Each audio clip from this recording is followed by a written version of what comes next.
Hello, and thank you for joining me for this latest editor's note of mine. The theme of this message as we close out 2021 is New Year, New Initiative. But in my last editor's note announcing the call for 2022 Women in Restoration Award nominations, which, by the way, we're accepting through January 10th, go to rnrmagonline.com/women in restoration to submit yours. But in that editor's note, I shared that R&R is planning to launch a brand new award in 2022, recognizing outstanding restoration technicians.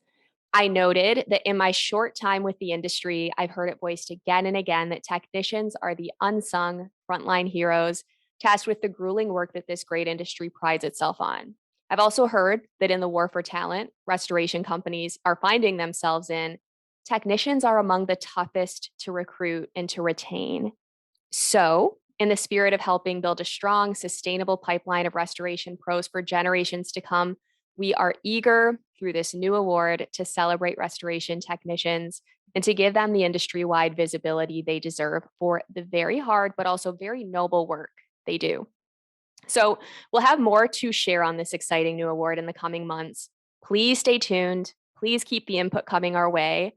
But in the meantime, I wanted to announce a new series we're rolling out in early 2022 that has similar objectives to the award program I mentioned, only it will begin to recognize restoration technicians right away and to continue to shine a spotlight on them year round. So, as you may have guessed from the title of this piece, the series will be named Field Notes in light of the field work these valued frontline team members engage in. This will be launched as a Q&A series asking restoration technicians from across the industry similar questions each occurrence. Now, sharing insights from the experts, seasoned veterans, executives, owners, movers and shakers, all of that, that will always be critical to our mission at R&R of helping restoration professionals better serve their customers. But that noted, we believe there are endless insights to be gleaned from the frontline perspective as well. After all, restoration technicians are the ones who come into the most contact with property owners and policyholders. They are the individuals tasked with providing the actual services that restore lives. They are the faces of the businesses, and they are the true brand ambassadors, if you will. So, research from the Brookings Institute shows that frontline workers tend to earn lower wages than their colleagues, which isn't necessarily surprising.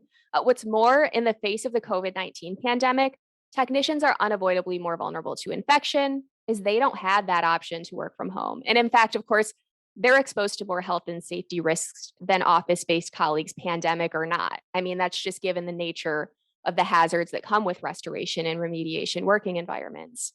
And at the risk of stating the obvious, as I highlighted earlier, this is tough work. Job seekers can find less physically and less emotionally demanding opportunities elsewhere for comparable compensation. So, through Field Notes, this new series, we are looking forward to sharing the stories of the industry's most driven, engaged, and innovative technicians. We're eager to consistently shed light on their ideas, their pain points, their motivators, their paths to restoration, and so much more. And in doing that, we hope to help shrink the gap between C suite and frontline to help give these unsung heroes a real seat at the proverbial table and a stronger voice in the future of this industry.